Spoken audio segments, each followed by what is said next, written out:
Public Meetings Law, I wish to state that on March the 9th, 2018, the notice of this meeting of the Upper Township Committee was posted on the official Township Bulletin Board, mailed to the Cape May County Gazette, the Atlantic City Press, the Ocean City Sentinel, Ledger, the Herald Times, and filed with the Township Clerk. Tonight's meeting is being video recorded up until the closed session portion of this meeting and will be available on UTTV Channel 97 and on the Upper Township website.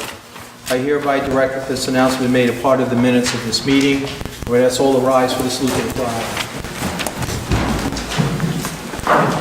I pledge allegiance to the flag of the United States of America and to the republic for which it stands, one nation, under God, indivisible, with liberty and justice for all. Barbara, would you call the roll, please? Mr. Barr? Here. Mr. Coggins? Here. Mr. Corson? Here. Mr. Young? Here. Mayor Palumbo? Here. All members are present. I think in an effort to facilitate our auditor and the budget process, let's, Leon, if you would, give us anything you want to add as we move forward with this process. And then we'll go back to the report by the governing body members. Thanks, Mayor. Yeah, tonight is the introduction of the budget. Even though you've been working on this for several months, this is the formal state process starting point, believe it or not. And tonight we need at least 3 votes to move forward to introduce it. There'll be a public hearing on April 9th, I think, yeah, April 9th, at which time the public can comment on the budget. It'll be advertised before that, and any questions can be fielded on April 9th when it comes time for the public hearing. The budget's roughly a 1-cent tax increase. It's less than what you left from your workshops because I made some changes with Barbara, so it's down to a penny. You're within the caps. There's 2 cap laws that you must comply with, a spending cap and a levy cap. You're within both those caps. And you've beat it up pretty good for the 3 or 4 workshops that you had, and we'll talk about. Talk to John and Barbara about a capital plan moving forward that doesn't depend on this budget, but it will be part of the overall financial picture that you need to establish. You have 3 things on the agenda. One is to introduce an ordinance, and it's called an ordinance to exceed and bank your cap. You're not exceeding anything. It's just a misleading terminology. You're doing the banking part of it, and that must be done prior to the budget. Then the budget itself, and there's a new thing on here that just came out last Monday, I guess, and it's a resolution saying you comply with federal labor standard laws, et cetera, and hiring practices. Change in law in August, and it's required when the budget gets introduced. Correct. So it's a new thing. You haven't seen this before. There's no issues that you have with it other than to formally say that you're going to do this. So that's what that 3rd thing is. It's a new one that you wouldn't have noticed before. So that's a quick wrap-up of where you stand. Okay. So we have the cap ordinance and the budget introduction. So at this time, does anybody have any questions before we introduce the first ordinance?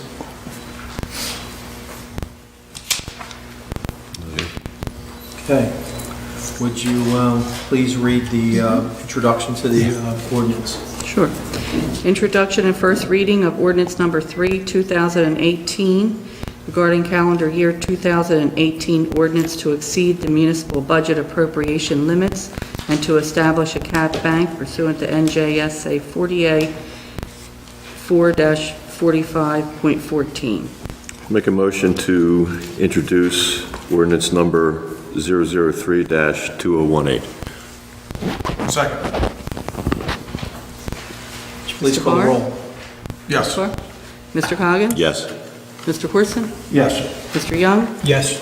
Mayor Palumbo? Yes. Motion is carried. All in favor? Item number 2 is the introduction of the 2018 budget, and I would like to, I have a notice that I would like to read at this time before we do that. Municipal budget of the Township of Upper and the County of Cape May for the fiscal year 2018. Be it resolved that the following statements of revenue and appropriations shall constitute the municipal budget for the year 2018.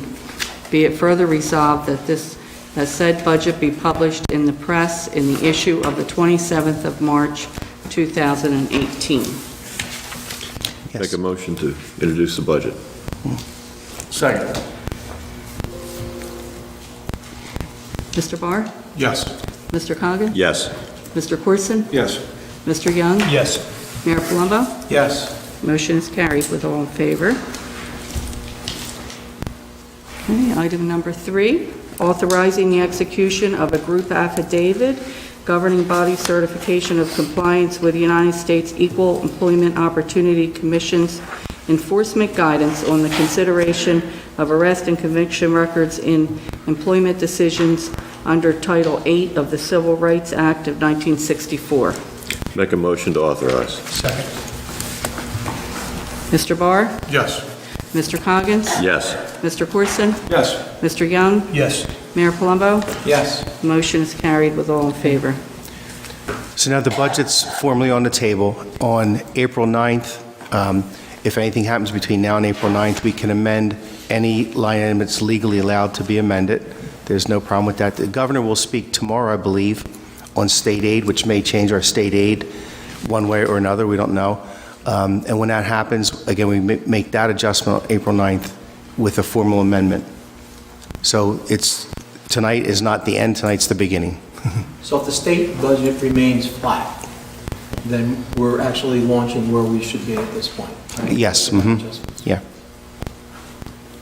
So we'll see what, Let's hope that that's the case at minimum, or maybe more allocation would even be better. Right. How's that? Yeah. More is always better. yeah.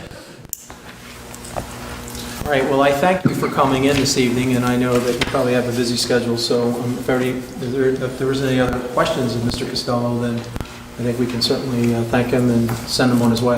Okay, thank you. And I'll see you in a month, and we'll see what happens tomorrow. Okay, thanks. Thank you. Thanks. Thank you.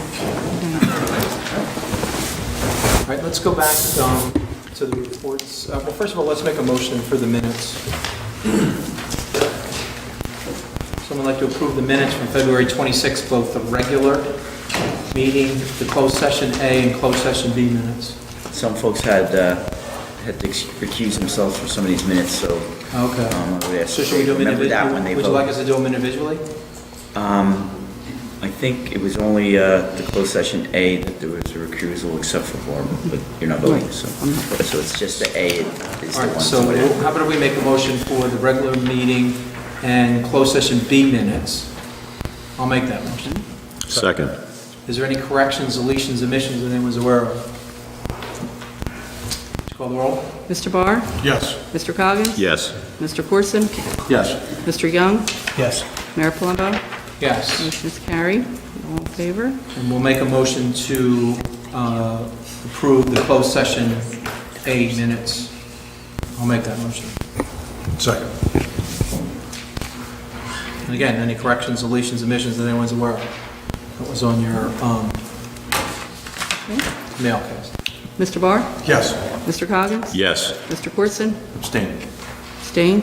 Mr. Young? Yes. Mayor Palumbo? Yes. Motion is carried with 4 in favor and 1 abstention. Okay, now we'll move on to the report of the governor. Do you have anything for us this evening, Scott? Just to recap, Mayor, since our last meeting, I wanted to take the opportunity to thank our Upper Township Rescue Squad and also our Public Works for the great job that both did during the first coastal storm we had on between March 2nd and 3rd, and then the subsequent one in the middle of the week, March 7th. The work especially that the Public Works did for both of those storms, both pre and post, to get Stratford cleaned up as far as boat ramps were concerned, the Point Boat Ramp. I received in my travels today after I landed, coming back from Florida, I received a report from Roy Schoen, and those particular areas that I just mentioned have been all taken care of. And I'm happy to also report that it looks like this next storm that's coming this evening is not going to be as severe as the last two, thank goodness. But I will remind everybody just to drive safely tonight that we are expecting some snow and but it's probably only going to be maybe 1 to 2 inches, if that, this evening. Some minor tidal flooding as well, time of high tide. And the only thing I also wanted to report on to Hobie is the flagpole, LED flagpole that was readjusted and taken care of. If we have any other concerns about it, though, but so far, I think so good. I'll take a look at it when I ride around tonight. Very good. Thank you. And that is all I have right now. Okay. Welcome back from your vacation. Thank you. Barbara? I just have one thing I'd like to report on, and that's our recent surplus auction that we had. We had 4 vehicles that were sold we collected a total of $6,395 for those, and we had 1 vehicle that the bid was withdrawn, so we have offered that for a second chance. And we had a couple of phones and the phone system that we did not receive a bid on. So that's the recent Gov Deals auction that we just had. So, and that's all I have this evening, sir. Thank you. Daniel? Nothing at this time, but there are numerous items for closed session. Paul? Hi, good evening. The only thing I want to report is Eagle Scout completed a project over at the Gandy House since the last meeting. He replaced the grape arbor at the Gandy House. Did a nice job, and so that project was another successful project from the Eagle Scouts. Okay, great. Barbara? I just have one item this evening, a request to attend a conference for our OEM folks. Mr. Morgan, Mr. Jones, and Mr. Carter are requesting to go to the Emergency Preparedness Conference in Atlantic City.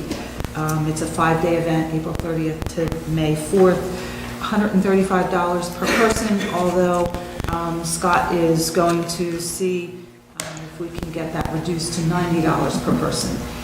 Because it's a 5-day event and all of them may or may not attend 5 days, it requires the approval of the full committee.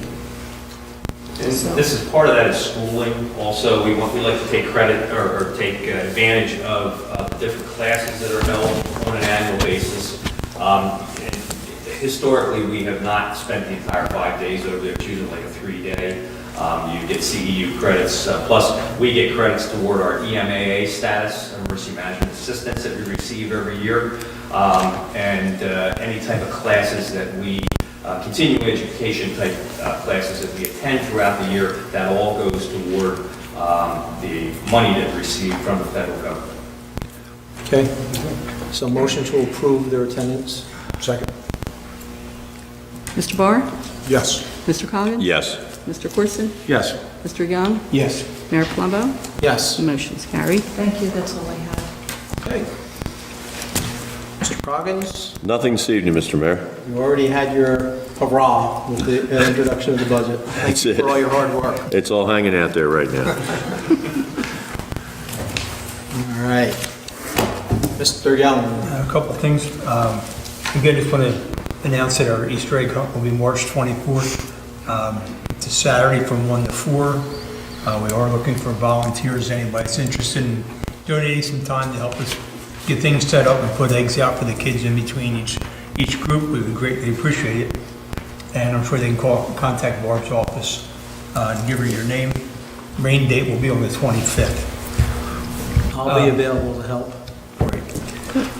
We're doing 30,000 eggs, and we have the Easter Bunny there, and we want to say that, everything is free as far as the egg hunt. I know a lot of places are charging this year, so we want Township people to know that this is, basically our gift to the kids, so.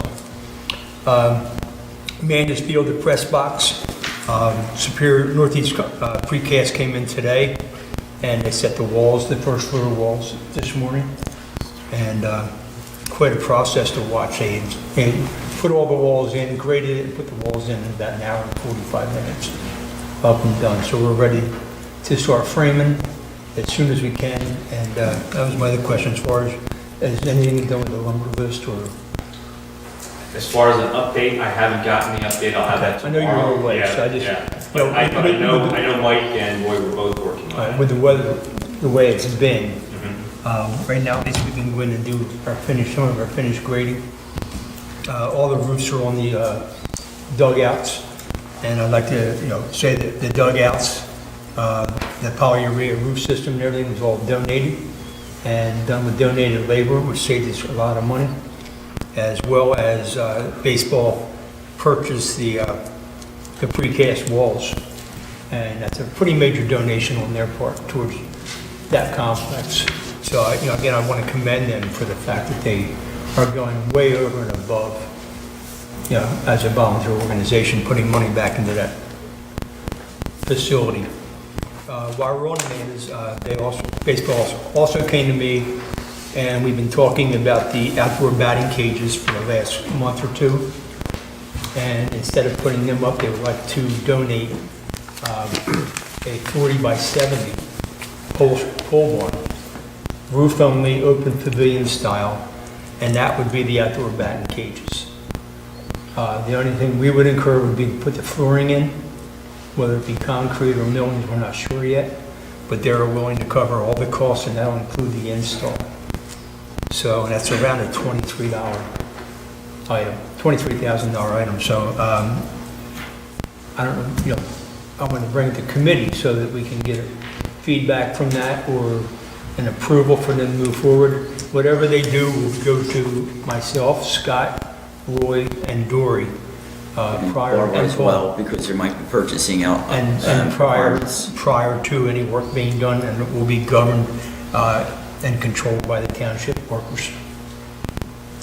So I don't know if I needed approval from the board for that, from the committee, or... So I would suggest you make a motion to accept the donation of a pole barn to be used for a batting cage. I don't know if I second your motion. And that would be subject to the various offices' approval Right. throughout the township. As normal, so. Did they come up with any plans yet or anything for it? No, it's in the engineers with the pole barn. We're looking at 40 by 70 building, 14-foot sidewalls with probably a 6 pitch on the roof. And it's basically going to be a wide open structure. Everything they do inside will be done with cables and pulleys so the nets can go up and down. And we can utilize it for a pavilion if we need it for an event too. So it won't be an enclosed pole barn, it'll be It's going to be open on the sides. with a roof. Like a pavilion, right? More like an oversized pavilion. And as of right now, it'll be placed in front of their other indoor batting cages. So it'll go adjacent to our new T-ball fields when they go up. Is it going to have a ceiling? What was that? Is it going to have a ceiling? Ceiling's going to be netting. So the netting, that's why we're going 14 feet, so they can hang the nets down about 2 feet. And once it's stretched, it should take any deflection off of any baseballs. We'll keep the birds out of it. Barn swallows tend to build in buildings like that. Yeah. I don't think they have in their budget to put a ceiling in there, but I think it's a problem, it's something we can look at down the road. Okay, that's it. Need a Any other motion? discussion? Let's call the roll. Did we get a second? You made the motion, he second? Yes. Okay. Okay, Mr. Barr? Yes. Mr. Coggins? Yes. Mr. Corson? Yes. Mr. Young? Yes. Mayor Palumbo? Yes. The motion is Thank you very carried. much. Scott, we've been having a problem with the alarm at the community center, where people are going in and it's going off and they don't know how to turn it off or anything to do it. We've had it happen 2 or 3 times now. Part of the problem is they're going in at a time when they're not scheduled, or they're going before they're scheduled And again, I time. didn't know. I mean, I know we've That was called part Roy out. of, that was a problem over the past weekend. We've called Roy out, and I just wasn't sure what the issue was, and I wondered. Yeah, Again, I got a phone call on that. thank Roy for being down in about 10 minutes and taking care of the issue both times. Yeah, they were in prior to their scheduled time, Okay. so. We actually, all three of us get a call. Yeah. Each time we get a call. The other thing, back to the Easter egg hunt, is our digital signboard working? To my knowledge, I haven't heard. I'd like to get that otherwise. down there with the dates and as quick as we can. We have not been, we're not really permitted to use our signboard for messaging like that. We've only used the signboard for traffic advisories. That's the current JIF ruling on the Since when utilization. we've announced 4th of July, anything else on it? we put that up, we can use that for traffic advisories. So like during 4th of July, we can advise, of an event that there's traffic conditions, but we can't pre-advertise an event. Well, I think we'll have some traffic conditions for the Easter egg. I didn't, What if we say danger Easter Bunny crossing? we've Be done that. advised, there'll be plenty of eggs out there. Then I say 30,000. There you go. Can we do it like a week before, because, in an effort to try and make people aware of traffic issues? We haven't, for probably the past 2 or 3 years, we haven't used it for that purpose. Okay, so, but if we instruct you to do it, get it done that way? I really, want to make sure that everybody's aware of the traffic situations. Yeah, no, we had it out there for Spring Fling and 4th of July, every year since I've been here. During the event, yes. We've not at least my understanding, Public Works has not been putting it out in a pre-advertising standpoint. And that was something that we had gotten from the state. He's absolutely right. I could recommend that we could use the car code red system to make that announcement. It can be utilized for that purpose. But that'll go to all township residents. Yes. And only township And residents. because the nature of the message would be relative to traffic control, and just a reminder that in that particular area, this event is occurring. Is it because it's on a state highway? That may be one of the reasons behind it, but I know we did get some ruling when we were setting up for the Fall Festival from the state police. They reminded us it's on that our own somebody's property. supposed to, didn't have any issue on that, I don't believe. Yeah, why don't we set it up inside of Mansfield?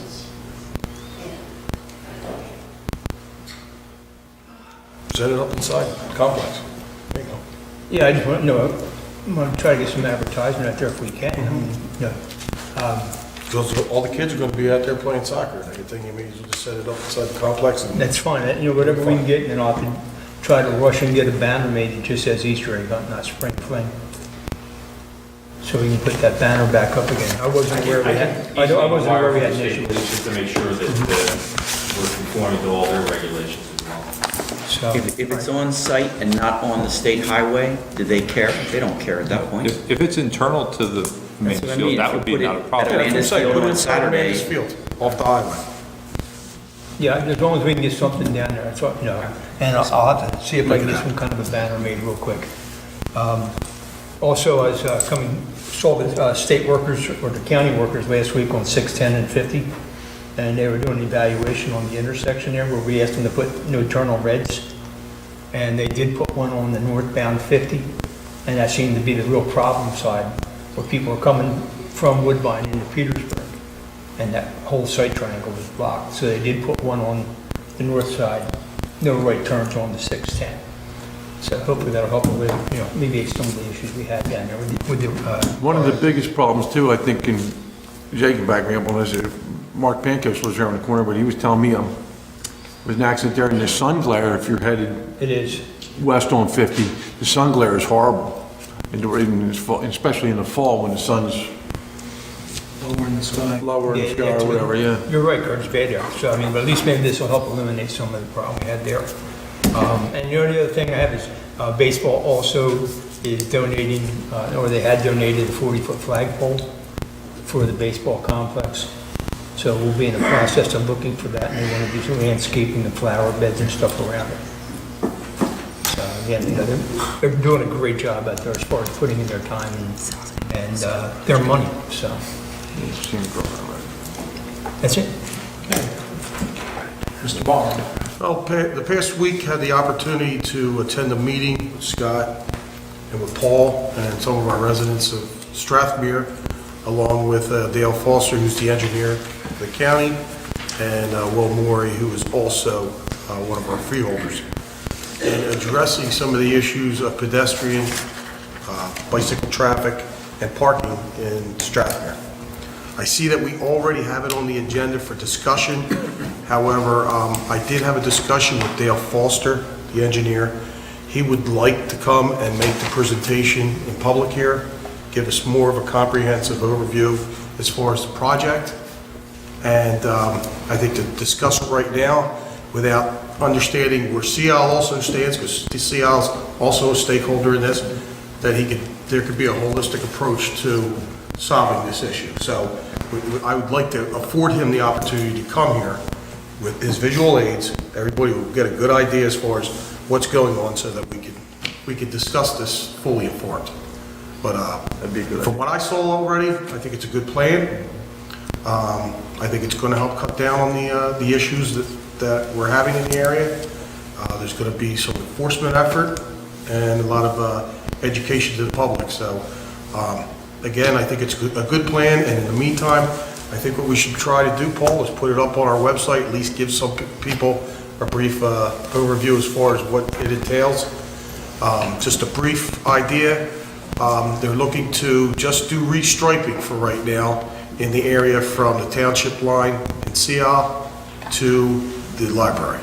And what they're going to do is a lane shift and take away the shoulder from the southbound lane, move everything over so that there's a lane that's going to be created on the inside to allow for pedestrians and people to be able to get out of their car, get their stuff out of their vehicles and everything, try and consolidate some of the parking and eliminate the parking on one side of the road. So I don't want to get too much into it with discussion because I know there's some people here that are well informed and there's a lot of you out there that have no idea what I'm even talking about. So I think... Did he happen to give you a date when you might be interested in coming? No, we didn't, because I know, as you know, he has a tight schedule, but I'll nail him down and come up with an idea. He wants to do it right away, though. So this is a project you want to get done in the spring? Yes, early, right before the summer season starts, correct? That's what he said at the beginning? Yes. Right before the summer season starts, they want to get this done. That would make more The sense in state's July already 4th involved. weekend. Mhm. State's already involved, so I'd like to be able to afford him the opportunity to come and speak. So Barbara, why don't you put that under unfinished business, the question mark, based on the date? Okay. All right, if it's confirmed that he can make the next meeting, then we'll put it under unfinished business. Okay. And then when we get to 25, we can just table it. Sounds like a plan. That's all I have. Okay. Mr. Corson. Thank you, Mr. Mayor. I have one thing here. The Upper Township Rescue Squad is going to be having a benefit Tuesday, May 29th. 10% of all proceeds raised that night, if you go in there with a coupon at the Texas Roadhouse, will go to the rescue squad. So it's if you like steak, Texas Roadhouse, night out, goes to the rescue squad. So, and if you need a coupon, Jay Potter will give them to you, or they get them to you. So that's all I have this time. Okay. And I'm keeping my coupon. I have really nothing to add to the conversation today, so let's move on to the resolutions. Item number 4, honoring the Cub Scout Pack 79, Tegan Birmingham, Logan Blackledge, Jack Brogan, Alex Hansen, Luke Holmes, Cameron Mattern, Nolan O'Kane on attaining the Arrow of Light Award. Move the resolution. Second. Mr. Barr? Yes. Mr. Coggins? Yes. Mr. Corson?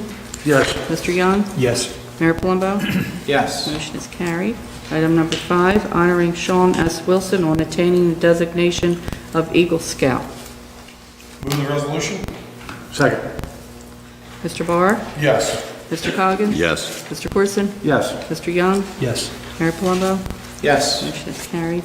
Honoring Seth R. Seitz on attaining the designation of Eagle Scout. Move the resolution. Second? Mr. Barr? Yes. Mr. Coggins? Yes. Mr. Corson? Yes. Mr. Young? Yes. Mayor Palumbo?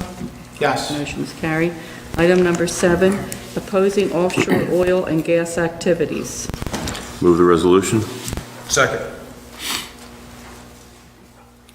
Mr. Barr? Yes. Mr. Coggins? Yes. Mr. Corson? Yes. Mr. Young? Yes. Mayor Palumbo? Yes. Motion is carried. Item number 8, authorizing a 5-year extension to the lease agreement between the Township of Upper and the Historical Preservation Society of Upper Township for the premises commonly known as the Gandy property. Move the resolution. Second? Mr. Barr? Yes. Mr. Coggins? Yes. Mr. Corson? Yes. Mr. Young? Yes. Mayor Palumbo? Yes. Motion is carried. Item number 9, authorizing the mayor and township clerk to sign and submit a safety contract for participation in the Atlantic County Municipal Joint Insurance Fund 2018 Safety Incentive Program. Move the resolution? Second. Mr. Barr? Yes. Mr. Coggins? Yes. Mr. Corson? Yes. Mr. Young? Yes. Mayor Palumbo? Yes. Motion is carried. Item number 10, authorizing a building and electrical permit fee refund to Solar Mite Solutions for 361 Steelmantown Road in Upper Township. Quick question on this. It seems that we've done a lot of refunds with these solar companies. What's driving that? If I could add, what happens is residents will often be called by numerous solar companies. And what happens is one solar company might start jumping the gun and apply for a permit when a resident may not necessarily have officially signed the contract for them because they want to process it as quickly as they can. Also, it's because they have to apply to Atlantic City Electric to go through a process there. So they want to try to get all of their paperwork in line. And what happens is they end up signing with a different solar vendor. So And then therefore have to, refund the other one. when a solar company applies, why can't we have something on there that the Yeah, we need property these 5 owner- documents. Where the property owner has to sign off on it, so we can prevent this, because it seems like every meeting we have one of these. It costs us Well, money. there to usually argue. is a consent on a permit for the property owner to sign, correct? But a lot of times they sign it as the agent. What kind of administrative? Well, time are we that should putting be into their this? fault. What kind of administrative time are we putting into this? We get reimbursed for everything, don't we get reimbursed for part of it? I know it's I not know full. we have the So it's not ability the to, full I haven't looked at these to see if, I believe, my understanding is, we keep 20% of the permit. DCA's fee is non-refundable. Yes, that's what I meant. I wasn't sure what it is, and I see there's a letter attached to it from our code official. We keep It's a- 20%. It breaks down the fees minus the 20% plan review costs, so we do get a portion of it back. So we're making money. We're covering. I don't know if Well, we're making it, but we're there's, covering our administrative cost. that's what the 20% is for. But, I mean, and how much does it cost us to produce a resolution and go through this at every meeting? Not much, because these resolutions are produced by the clerk's office, and I don't Just charge to standard. review something like Not this. the answer I wanted to hear, but. Standard resolution. Not that the clerk's office isn't worth, but she's salary. But I mean, She doesn't bill hours. they're still making a bunch of needless work, and It's still a cost, it's time. for It's time, staff yes. To put in. is there any way we can get more than 20%? No, I believe that's statutory. I check it, but I believe it's statutory. Always recouping something. And you can't just, for these permits, establish a procedure that's different for anybody's permit. You can't discriminate against solar companies.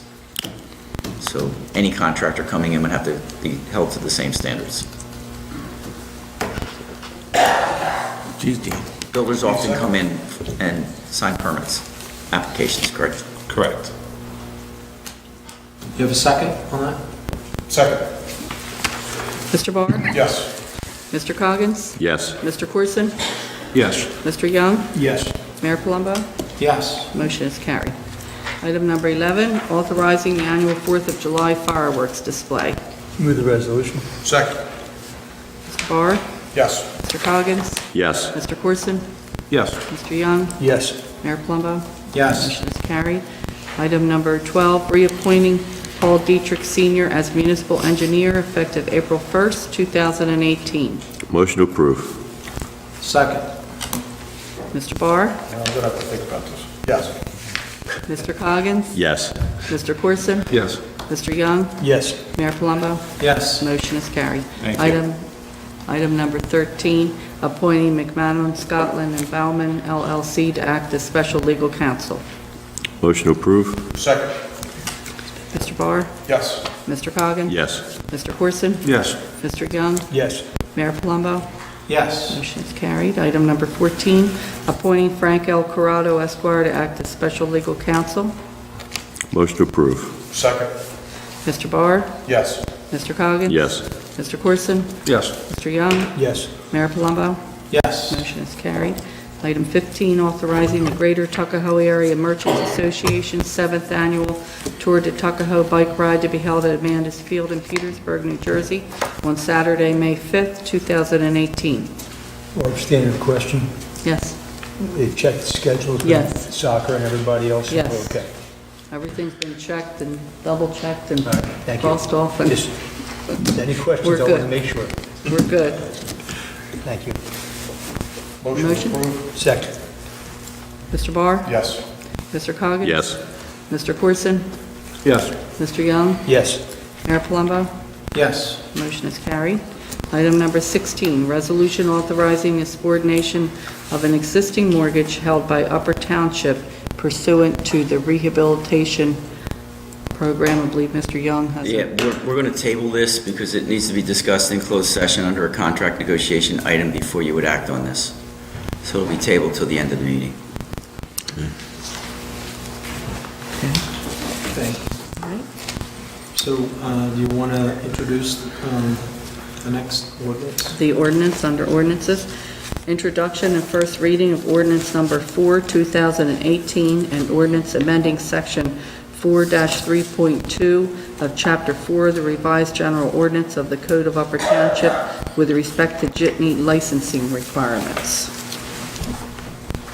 Okay, Just any to give you discussion? some review, this merely clarifies a procedure for criminal history record background checks, where neighboring municipalities, if they can confirm in writing that their background checks are essentially the same process that we would use, and that their licensees, license holders have the same, have been approved, that we can take that and not require the jitney operators, because sometimes they're cut close to the bone, to have to go through the expense of a similar check.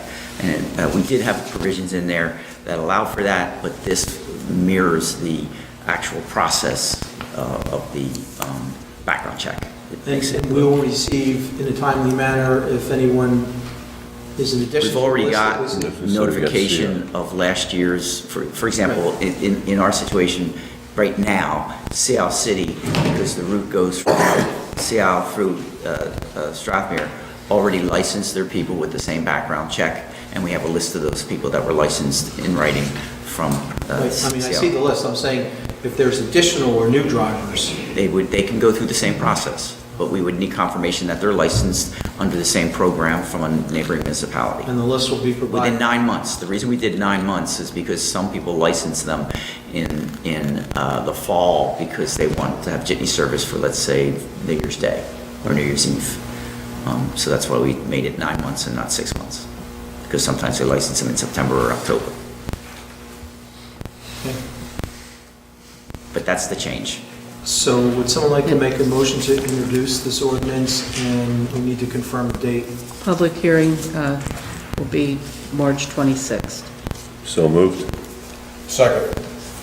Mr. Barr? Yes. Mr. Coggins? Yes. Mr. Corson? Yes. Mr. Young? Yes. Mayor Palumbo? Yes. Motion is carried. Item number 18, under new business, request to perform work in the township drainage easement on Caledonia Drive. Paul, you want to tell us about this? Yes, the resident is constructing a new home on Caledonia Drive, and it's right adjacent to a township drainage easement. And this is the last property down in the cul-de-sac, and if you're familiar with that area, in that cul-de-sac area, it drops off pretty well off the street. So in order for him to have his house set at, I'll say, street level, he's had to fill in that lot quite a bit. And what that is creating is probably a 2 to 3 foot swale between his property and the adjacent property owner. And he would like to be able to extend the pipe that comes from the inlet that's out in the street into the drainage easement, probably about 25, 30 feet, and would like to extend that back behind the back of his house, so that he can grade between his property and the neighbor's property, so that it's kind of more of a level yard area, as opposed to having this 2 to 3 foot swale in between. And he's willing to assume the costs of installing that, as well as having it inspected by myself during construction. I've actually looked at it, and it's very awkward, because even it's just to grade it and maintain the grade he's got from his garage to this well, it's gonna be horrible. I mean, if you come out of his garage, you basically, and step off the concrete, it's pretty good slope. I mean, it's horrible. And the township currently maintains that swale, so maintaining it in the form that he's graded it, which would be consistent with what the engineer plans for the subdivision would be, is going to make it difficult. So him extending that pipe will actually make the easement easier to maintain by Public Works. I gotta believe if he extends that pipe in there and we let out, and then we're not gonna have to maintain that portion of it anymore. No. It'll be a side yard. It'll be a side yard and he'll mow it, but we'll take care of the rear swale as it goes. So we had done a similar request, if you remember, probably about 6 or 7 years ago, maybe at the end of It's going to Magnolia require Court. an agreement, and it'll have to come back to the committee. I'm not entirely sure, based upon the plan that was submitted, if I understand it correctly. Is he filling in the existing drainage basin? Not a basin. And moving It's just, in This says- Magnolia was a different situation where on Magnolia Court, the property owner wanted to. He's not doing the same thing. Not doing the same Because thing. we don't really have a drawing and a plan for this. We're going to need that before we move forward formally, to show the existing conditions and proposed conditions. And I could comment better once I see that. Just unlike Mr. Corson, I have not been out to the site. and I- Basically, he wants to take a ditch, put a pipe in it and cover it up. Okay. But we're going to need to have a plan that shows that. Yes. But he didn't want to go to an engineer and have all that Yeah. prepared if the But the committee- process is the same as the McAllister. I think the neighborhood would look better with it. All right, so we'll move that to unfinished business. What kind of time frame do you think it will take to get what we need for the documents? It's going to depend on how quickly you can get an engineer to draw up a sketch. Probably at least 30 days. All right, so you know what, throw some pen on that one, and we'll fill it in when we find out exactly when we get the documents we need. Okay, sounds good. Okay, item number 19, New Jersey DOT request for property access to Block 477, Lot 20. I spoke to Paul about this. We had one of these previously, but it only identified certain wells that they were monitoring. This apparently identifies other wells. They want to install, I think, a couple additional wells in between some of the existing wells. They're just trying to fine tune and see the extent of where some of the contamination might be, or where it might be heading. Is this up by Public Works? Or No, it's actually off Perry of, Road? Old Tucker Road, near the, across the street from the DOT yard. Okay, I got you. It's the same language that we've approved previously on other sites in the agreement. So we would need a motion if you're okay to authorize the appropriate municipal officials to sign. Motion to authorize? Second. Mr. Barr? Yes. Mr. Coggins? Yes. Mr. Corson? Yes. Mr. Young? Yes. Mayor Palumbo? Yes. Motion is carried. Item number 20, Greater Tuckahoe Area Merchants Association requests to hold a raffle number 497 on May 5th, 2018 at Amanda's Field. Motion to allow? Second. Mr. Barr? Yes. Mr. Coggins? Yes. Mr. Corson? Yes. Mr. Young? Yes. Mayor Palumbo? Yes. Motion is carried. And item number 21 is the Harbor Road Gateway Project, which Mr. Barr spoke on already. No. No, that's, He spoke on Commonwealth. Oh, I'm sorry. This is No, different. no, I'm sorry. I believe Paul has the. Mr. information Dietrich's on going to this. speak on this. Excuse me. Get my projects mixed up here. This is just a continuation of discussion for Harbor Road. If you remember, we did receive a grant from the county to start, to construct that project. The grant also included an allocation for engineering and permitting for that project. I did go out and got 3 proposals from several consultants to start on that work.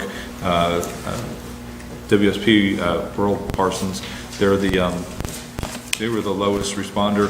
They're also the same consultant that's doing the work for the Highway Authority. So they I think their pricing was a little more competitive because they already have all the survey information and the wetlands location information, so they didn't have to go out and regenerate and regurgitate that process out there.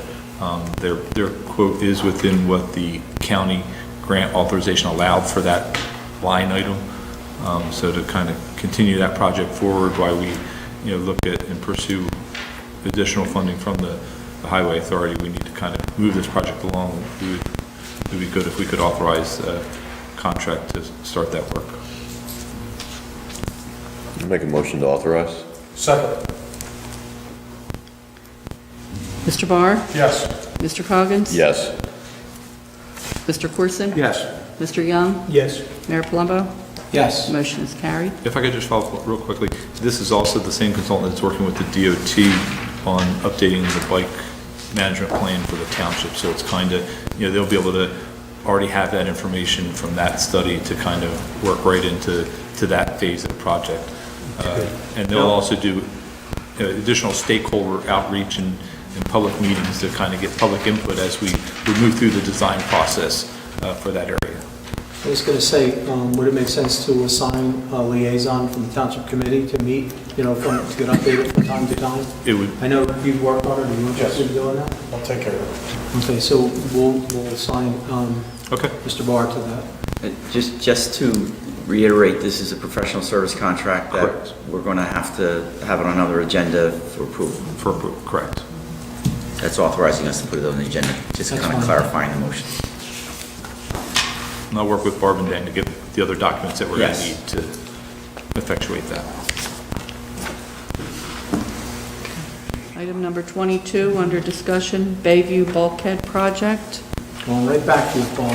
Thank you. I think it was about a month ago when we spoke regarding this, the issue as far as how to analyze that bulkhead.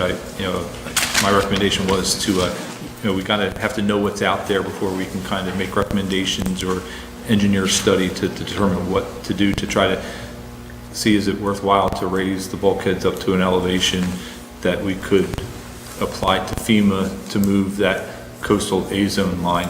I received several quotes from local surveyors, and Highland Design Group out of Ocean City was the most responsive in cost for the township. So I discussed it with Rich, and we're looking to get them out there as soon as possible to get the survey work. I'll follow along with them to take other notes so that when we start to do an analysis of what bulkheads, what kind of condition, what elevations there are, what are they made out of, because each bulkhead's going to have to be kind of analyzed separately to see how we can or have to raise it or not, to come up with a budgetary cost for an overall project scope.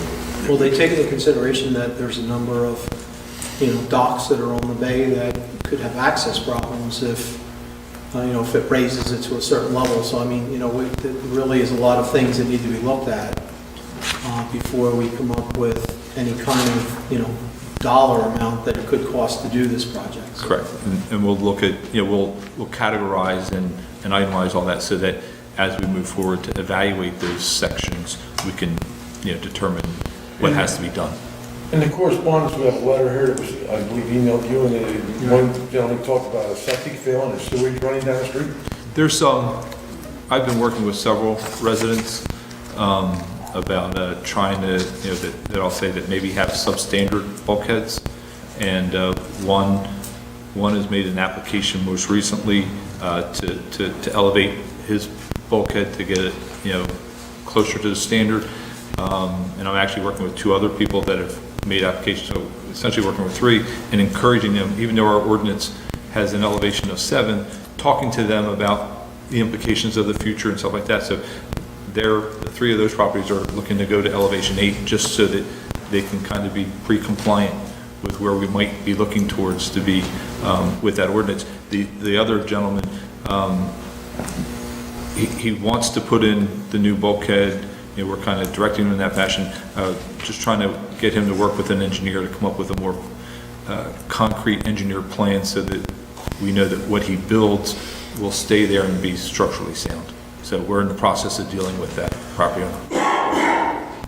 And based on some correspondence that we've seen, it sounds like the bulkhead that we put up for the proposed playground did its job. It did very well. It was, when you saw some of the pictures that some of the residents took of that neighborhood, the area where the future, park will be was probably a good 2 feet above where the water was, so that the issues of, the mulch washing out in the street during each of these type of flood tides will not be occurring to that extent. This one where we had where they talked about the sewage running down the street, is that something we should notify the health department on?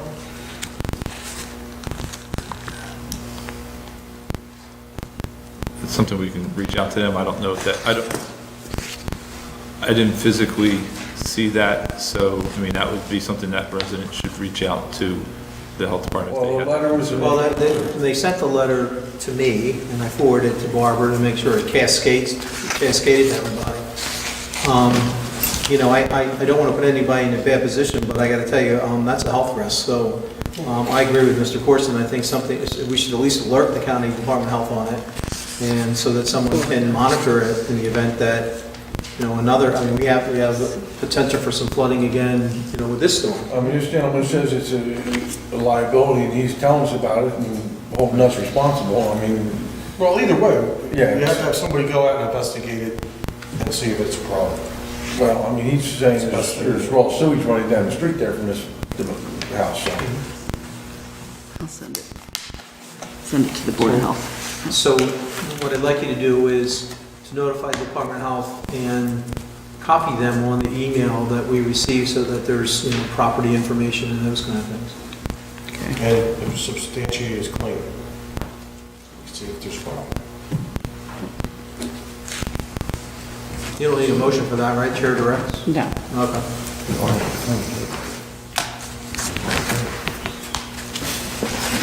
Okay? Yep. Item number 23, status of National Flood Insurance Program, increased cost of compliance coverage. You're a busy man, Paul. Yes, thank you.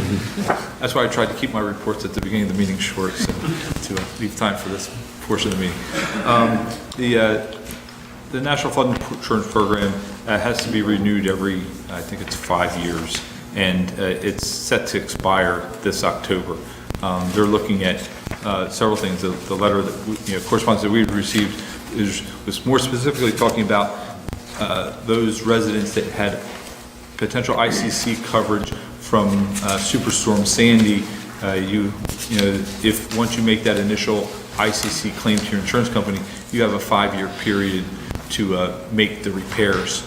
Unfortunately, many homeowners, and I know that there's at least one in the Strathmere section of Upper Township that's in this case, because of the different places he's trying to obtain funding from and the REM program, and he's actually was a participant that when we applied last fall for the FEMA hazard mitigation grant, these different grant programs and the REM program have taken much longer to administer and get developed than the 5 years. And there's many communities are writing to FEMA and the legislators to extend that time period, both for, specifically for this ICC coverage claims from Superstorm Sandy.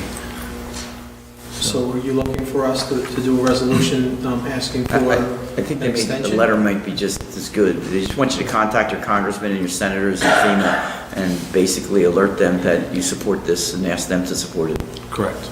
You can do a resolution if you want, but I think they just need someone to contact those offices.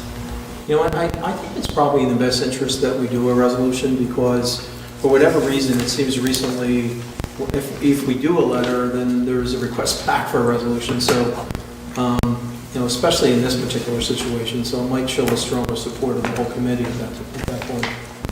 And the good news out of some of the discussions out of FEMA, I talked to Tom Heist this afternoon regarding this.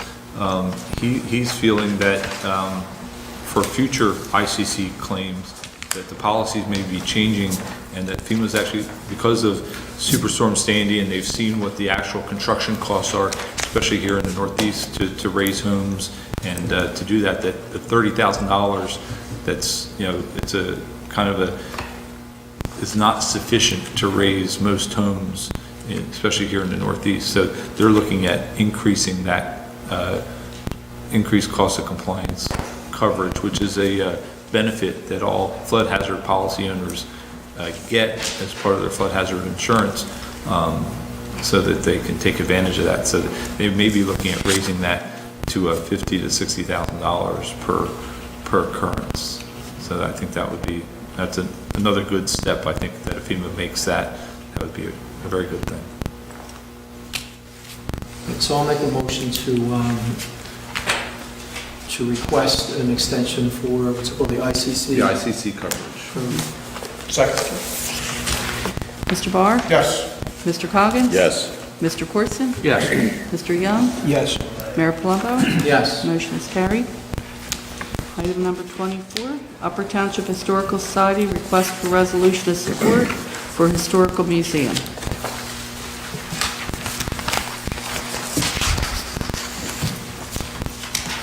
Where are we at with the mitigation of the asbestos? Asbestos, they were supposed to start today, but some delay with some of the weather events. The contractor got delayed on one of his other jobs due to some of the storm events that we've been having in the Northeast.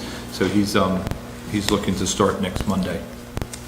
He's I think today or tomorrow going to be mobilizing his work trailer down to the location, and he's getting ready to mobilize his workforce in. So he should be starting on next Monday.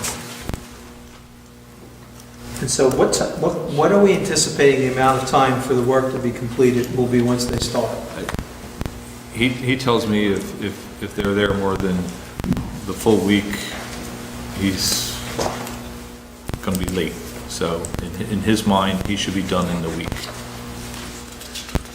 All right, and so once that work's done, is it our plan to go in and evaluate structurally after that is completed, or what's the idea? From a structural standpoint, I don't know if we need. I mean, we go out in there and take a look at things, but I don't anticipate that they're going to uncover or show us something that is of a structural nature, something that we didn't already know, because everything that he's kind of taking out, you're talking about ceiling tiles and the flooring, so it's really not a lot of structural work or evasiveness into the structure. We're not doing anything with the asbestos on the pipes or the blowers down in the basement? Yeah, that he's taking care. All the asbestos in the building will be removed. At what point do we receive a no further action letter from like DEP or something? It's actually the Department of Community Affairs that oversees. Okay. And our consultant, who helped us prepare the plans and specs, is the second phase of his scope of work is to oversee this, and they certify back to the Department of Community Affairs with, they'll perform the testing on the surfaces and the air and all these. Okay. And they'll test almost every surface in there, that whether they've touched it, and adjacent surfaces, to make sure that there is no trace of asbestos in the building. When do we anticipate getting a clean bill of health? Probably in the next 2 weeks. I would hope by the next meeting I'd be able to report to you that we have a clean bill of health. Okay. Well, the next step would be with the architects, getting this figured out as far as who we're going to use and bringing them in there so they can do a review of the property. Well, One of the first thing I think is the committee's got to decide what they want for the future of the building. Right. I mean, one of the things that's available, and frankly, I would highly recommend this before the township puts up any financial support, is that there is a federal grant available for historical buildings and historical museums.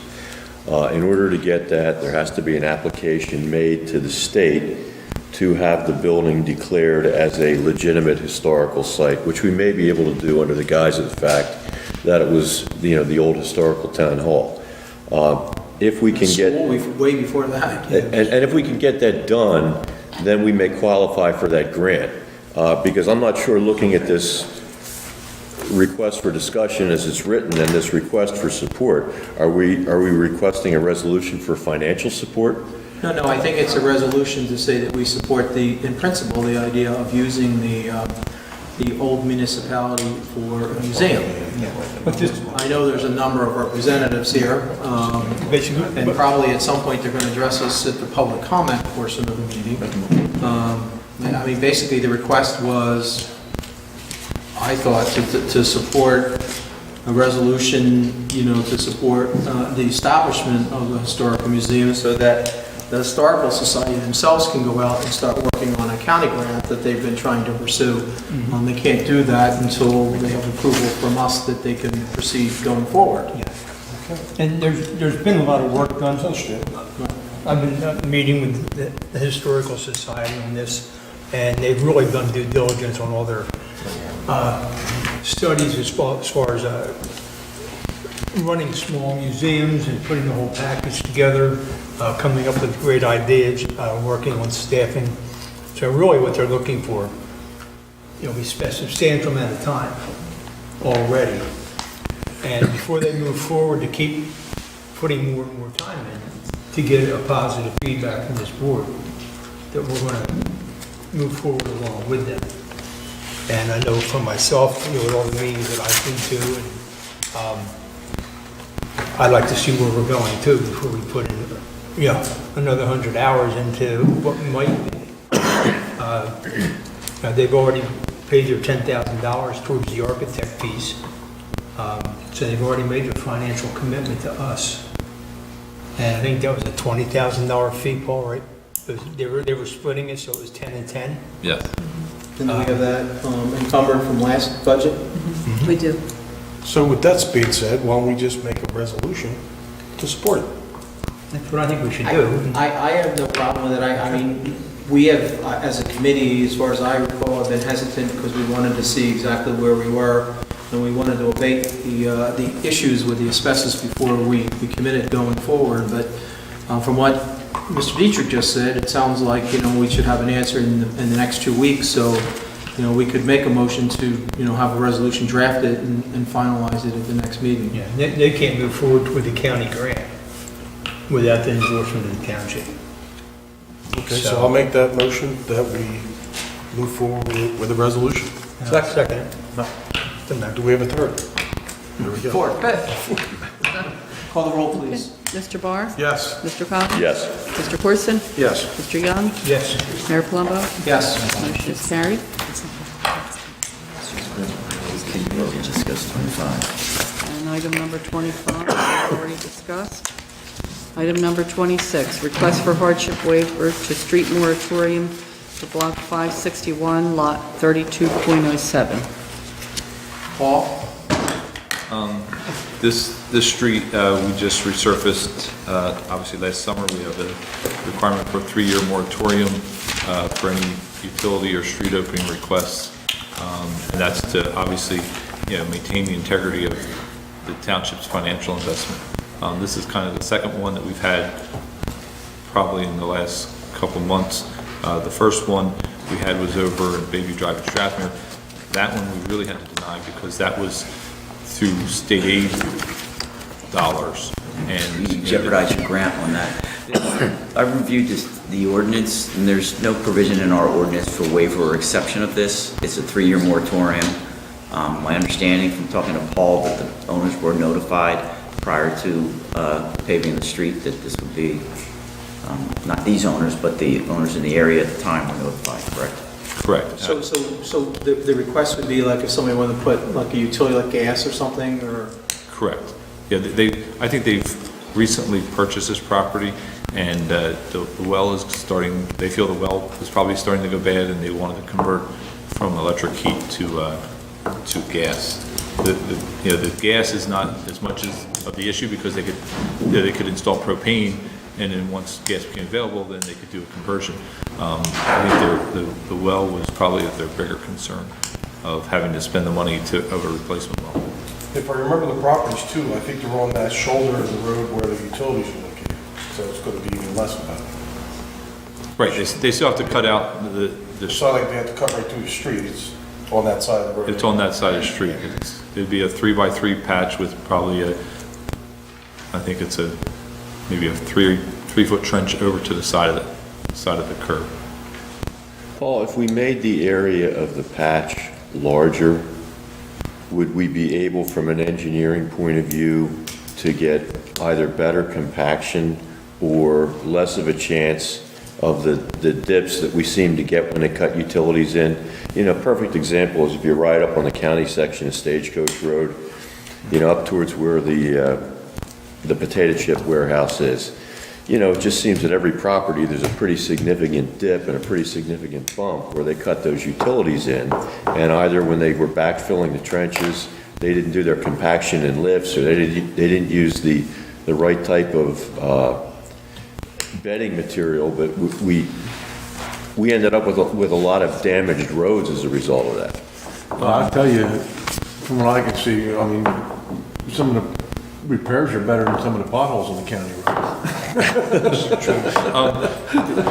And that, you know, obviously the county looks after those ones. I mean, we could look at, you know, even changing our ordinance for the future, that the water company does have a process in where when they typically do a major project, they'll put the base course up to finished grade, leave it for 6 to 9 months, and then they come back and then overcut the trench. And that way, during that 6 or 9 months, it allows traffic to provide some additional settlement, and then when they overpave it, then it kind of helps bridge across that.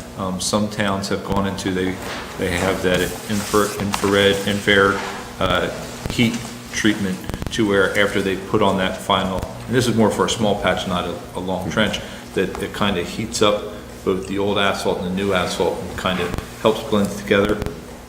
Doesn't make a perfect patch, but it helps blend it together a little bit more.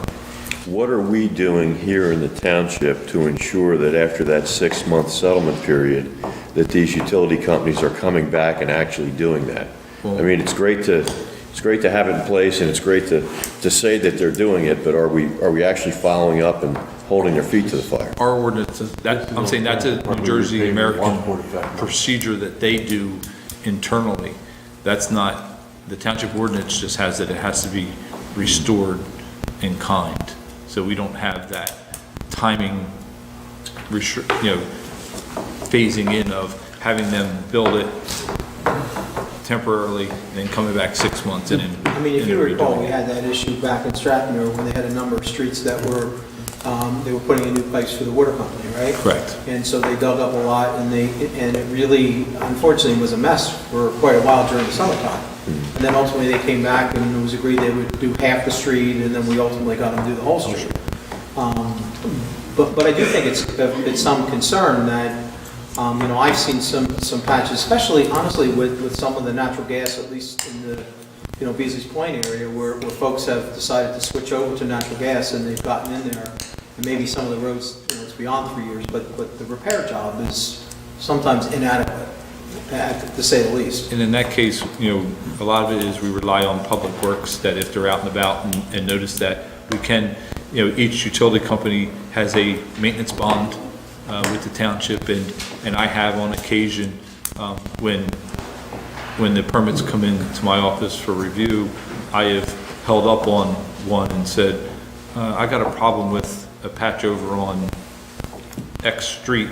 I need you to take care of that patch before I'm gonna issue a new permit, and they're usually Johnny on the spot at that point and get out there and take care of it. See, the problem with this request, if we issue this, and I understand they weren't the property owner, but if we issue this and anybody else on the street, we have to do the same thing for. You can't discriminate, you are setting a precedent. And it's not, you don't have the authority under the ordinance, it probably requires an amendment to the ordinance. And then you'd have to come up with some kind of standards as to why you're allowing it when you have a moratorium. And you're gonna have to distinguish between those where you have grants, because you could jeopardize your grants. So here we are, I think Dan's answering our question. I think we should no longer entertain this, we should just deny the request and say sorry. Well, deny the request based on the fact that the ordinance doesn't give us a remedy for it. Yes. So that would be my motion.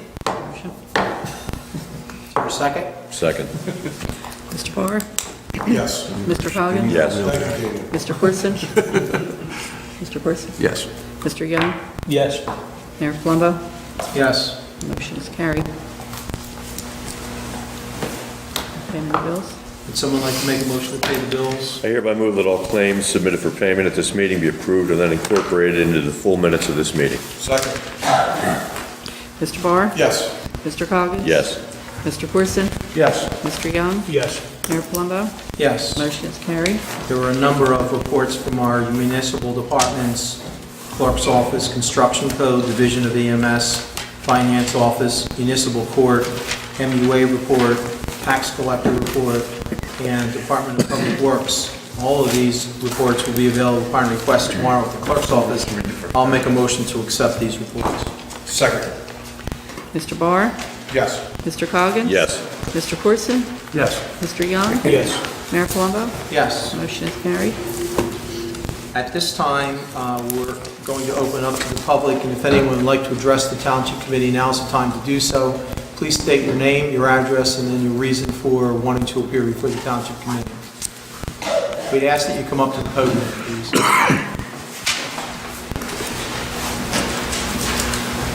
Robert Holden, 400 Woodbine Road, Steelmantown.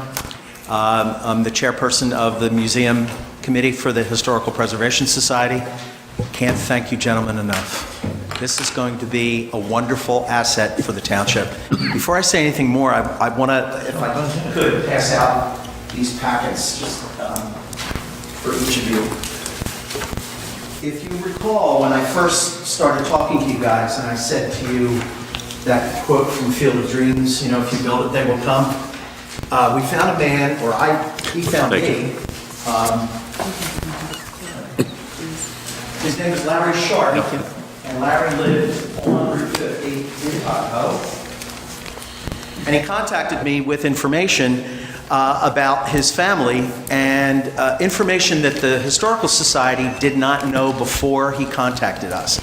Or contacted me. The picture on the first page is a picture of the original Tuckahoe Elementary School, the Tuckahoe Academy. We've had this picture in our collection, but really didn't have any precise idea where that building was located. It was pure speculation.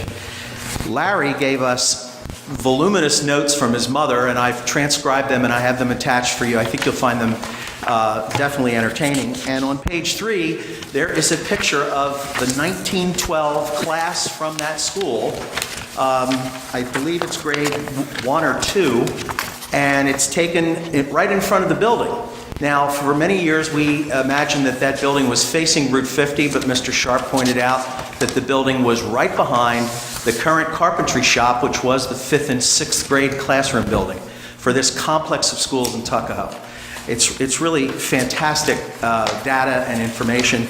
And I have another, again, transcribed notes from Mr. Sharp. And then if you go to page 5, there is the 1933 first grade class of that same school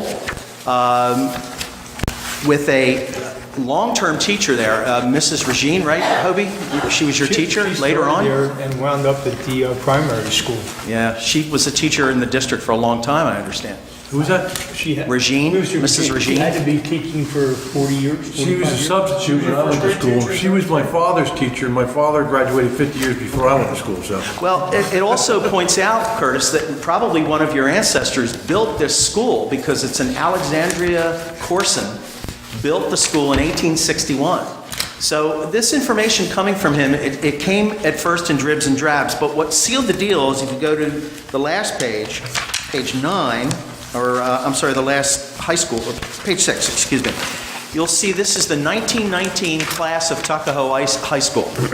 Now, what was interesting about this picture at first glance, okay, great, it's a really wonderful period, 1919 picture of Tuckahoe High School. But when you look closely to the left of Tuckahoe High School, you'll see the building, the elementary school, which confirms its position, where it was located, behind both of the buildings, in the precise spot. So again, Larry pointed this out to me in correspondence. The man has been a treasure trove so far. So these are the kinds of things. I've also been contacted by 2 other residents of the township who have things that, once that museum comes along, I've got things for you.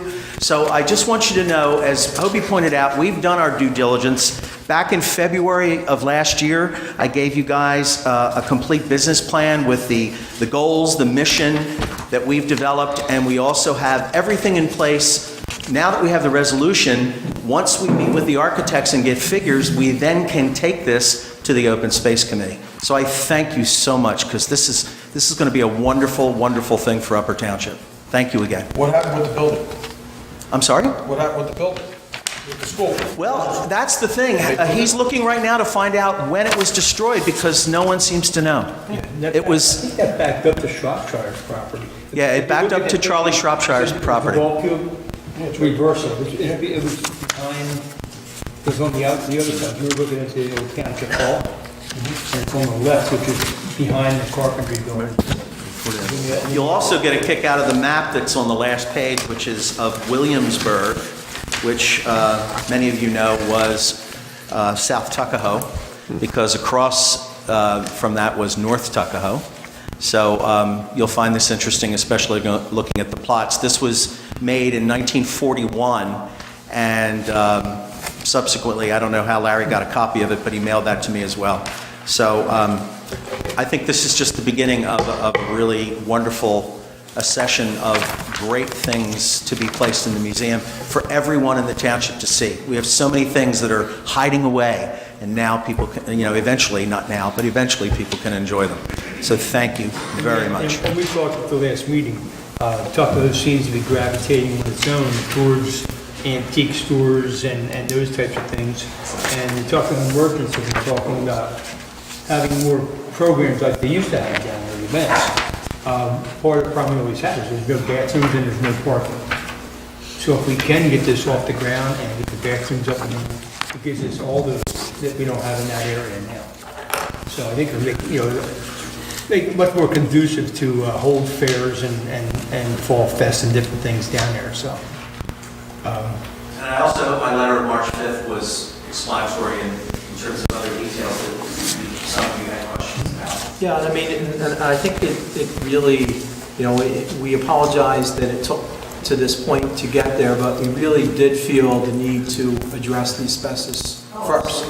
And then from there, it afforded us the opportunity to assess where we are with it and to move forward, because there was some other suggestions that were to be considered, and it's been a timely process, but one that probably was well thought out, and as we move forward, we can partner together to try and facilitate this. Absolutely. Thank you. Thanks for coming. Thank you. Anyone else?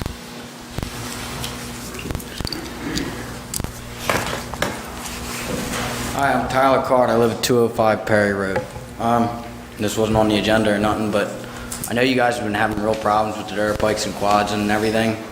And I completely understand where some people are coming through with it. Like in Sunset Acres, there's absolutely times that they're ridiculous, that like state police absolutely need to be involved. They need to patrol there and tell the kids they can't be on them roads. But what's been going on with the Petersburg Pit is a little ridiculous lately. I mean, as far as I know parents of my friends rode out there, they've sledded out there, they've ridden bikes out there, and now nobody can do anything out there. I was told by a trooper that if you're caught out there, you're getting a $1,000 fine, and then the third time, you have to go to court for some serious charges and whatnot, which is, I think, a little ridiculous. I mean, it's pretty much telling kids to stay indoors. I know that there's Amanda's Field in Caldwell, but to get to Amanda's Field on a bike, you have to ride down a main highway. Like, you can't have little kids doing that, but I know smaller kids, like, if they knew the trails because their parents knew, they would ride their dirt bikes down there. They'd go play on the slides, whatever it took. But that's much safer than riding down the road on a bike. And from what I know, the reason they shut down the pit the way it's been shut down is because of one person that's been really upset about it. And I know who he is, and that's his opinion and everything.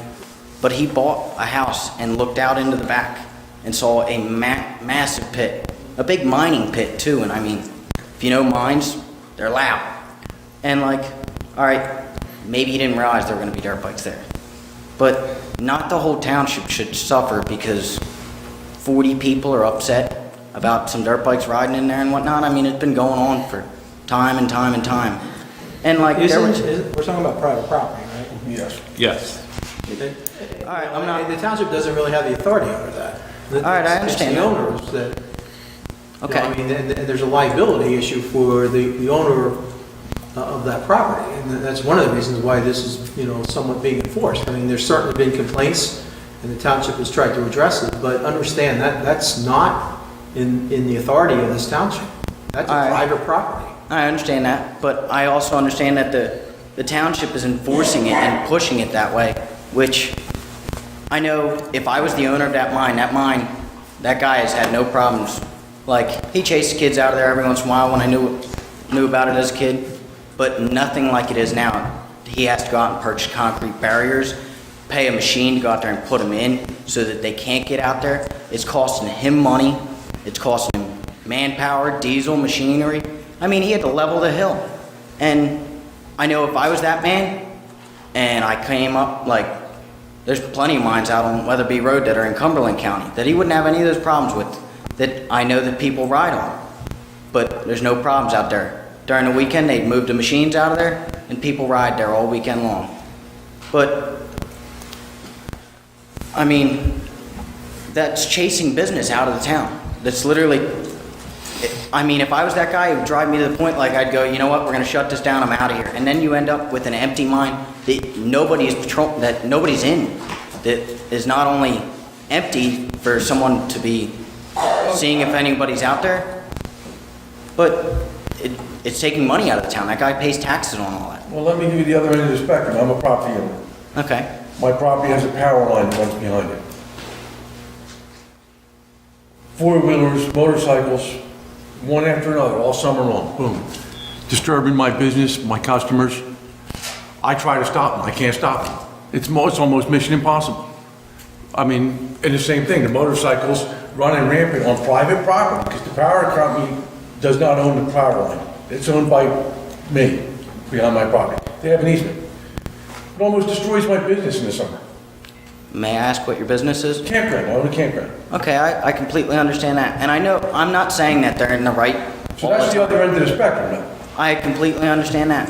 Four-wheelers and quads and motorcycles have no respect for private property. Absolutely, and there needs to be. I've come in, I've had donuts cut in the snow. They spin around my property, cut donuts all over. And I'm supposed to accept that because I own private property. Absolutely not. If I went to somebody's house and did that on their front lawn with my truck, do you think they'd call the police? Yes. But I think on the other hand, that like there should be a midway here, that like it shouldn't go to an automatic $1,000 fine and all this. I mean, it's going on for how many years that people been riding dirt bikes? Doesn't make it right. I had dirt bikes for my kids. My kids, as far as I know, never took them off my property. I'm sure they did, but it's not without I never heard about it, but. I mean, I think there should be somewhere in between this. It's going on for so long, and there's absolutely damage, but like, I understand and I apologize for what's happened to you. It's happened to the township property, our own ball fields. The same ball fields the kids play on. Yep. Their older brothers or sisters or other kids have taken four-wheelers out there and destroyed them.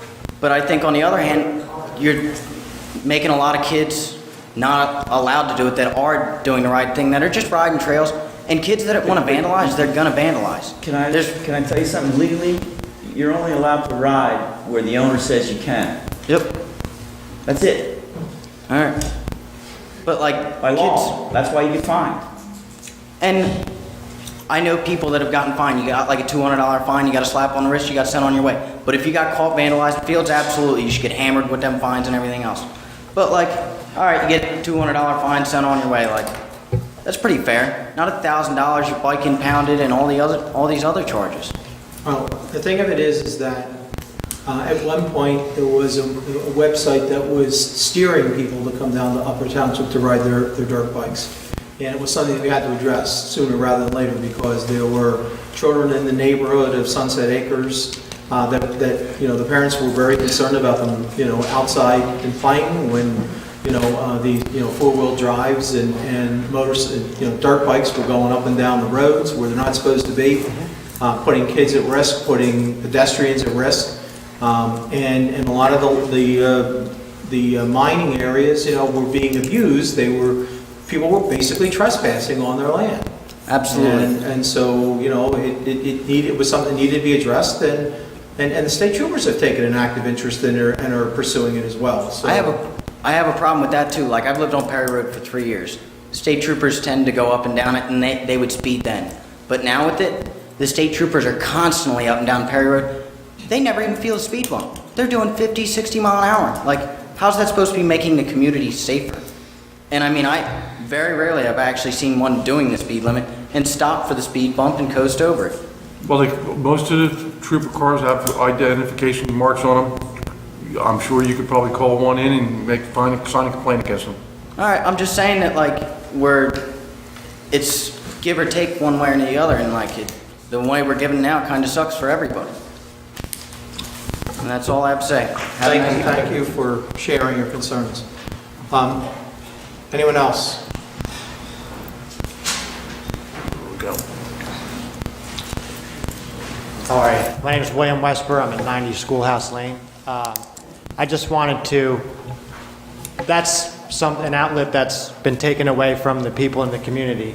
As far as summertime activities, the beach that's in Tuckahoe is only ever maintained the weekend before the canoe race, and you're basically not allowed to do anything there.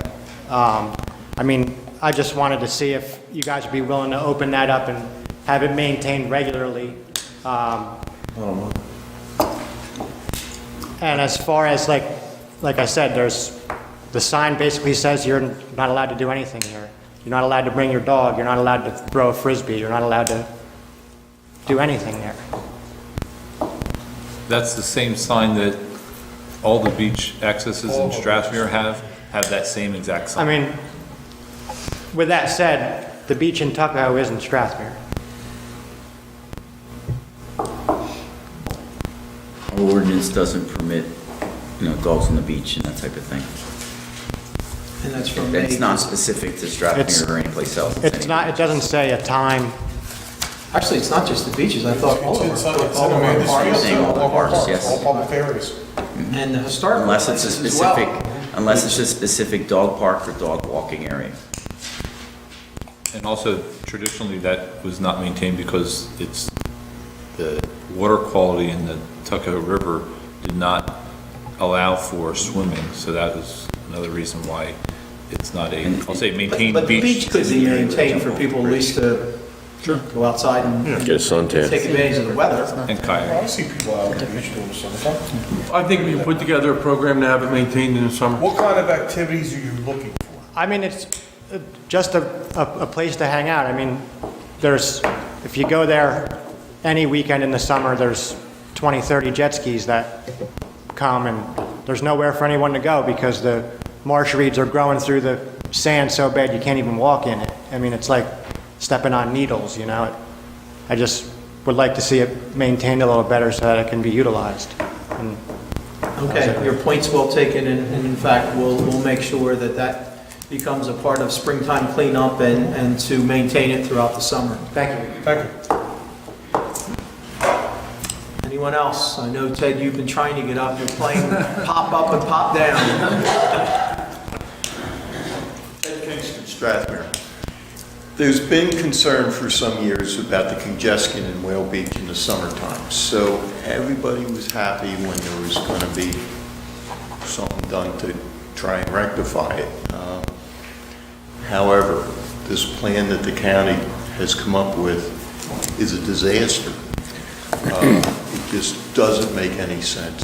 It's going to take a bad problem and make it worse, in my opinion. To shift lanes off of the main highway and move them over just opens up this whole can of worms. The first house south of the trailer park, if you measure from the house to the curb line, is 18 feet.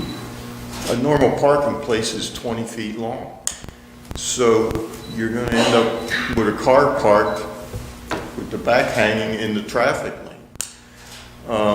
The shoulder of the road is a crown on the road, so the side of the road is going to be considerably lower than the crown of the road where the cars drive now. You know, when it rains, it's going to be flooded, it's uneven.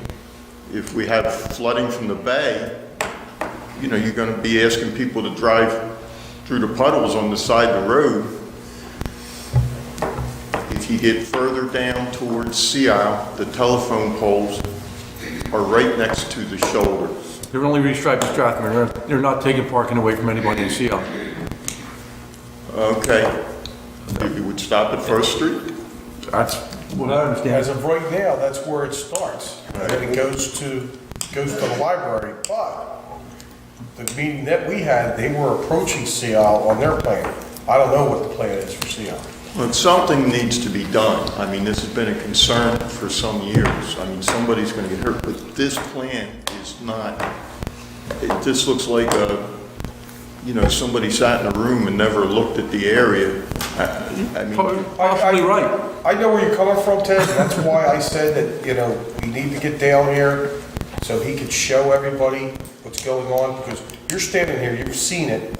So you have a lot of people here that have no idea what you're even talking about. well, You know, as far as what they're trying to do.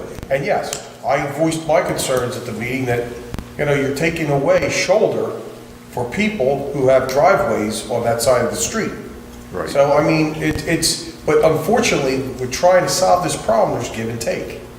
And that's where. I realize we need to there's no open it up to ideal people solution, but That's affecting to get you more. can't take away the shoulder of the road. It's one thing if you convert it to parking or walking or bicycling, but you can't shift the lanes there.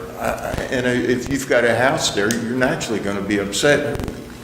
I mean, that's... Oh, absolutely. I understand exactly where you're coming from. And I guess I'm voicing my concern now because this snowball's kind of getting bigger.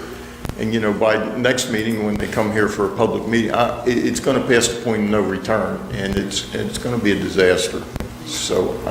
But that's why people need to be informed before things occur. And that's why we're giving Mr. Foster the opportunity to come to make sure people are informed properly as far as what the plan is. To get more feedback. Well, I mean, is he coming for feedback, or is he coming to tell us how it's going to be? Well, sometimes that's the way the government works. You know, and we don't have any jurisdiction over there. We have input. We can say, you know, whether we're behind the program or not, but who owns the roadway? Once, County owns the roadway. once we've confirmed a date where that presentation will be made, we'll make sure we go way out of our way to inform, you know, especially the residents of Strathmere, so they're aware that this is going to take place. And, you know, we'll confirm that, you know, some question and answers will be entertained. You know, I'm not sure, usually presentations, you know, we don't get too out of control with it. And it may well be, you know, we could have the presentation and then have questions presented that we can, you know, relay back to Mr. Foster. I don't know how the thing will work with the presentation, but it certainly would behoove everyone that has concerns about it to come, because there are several of us on this committee that haven't seen those plans at this point. And that's one of the reasons why Mr. Foster's coming here, so. And that's why we'd like to get it up onto the website so that other residents from Strathmere who aren't here, able to come to our meetings, can see it, and see what the plan is. And maybe we could extend an invitation to a couple of freeholders to attend the meeting as well, too, if there is going to be some public input from Strathmere. You know, obviously, we can't make a commitment on their part, but we can at least extend the invitation to allow them to hear what the residents have to say. I just don't see how a lane shift and taking away a shoulder of the road is going to make things safer. You know, I mean, it's a bad situation now, but you can make it worse. And, you know, from what I've seen so far, it's not going to be an improvement. Okay, thank you.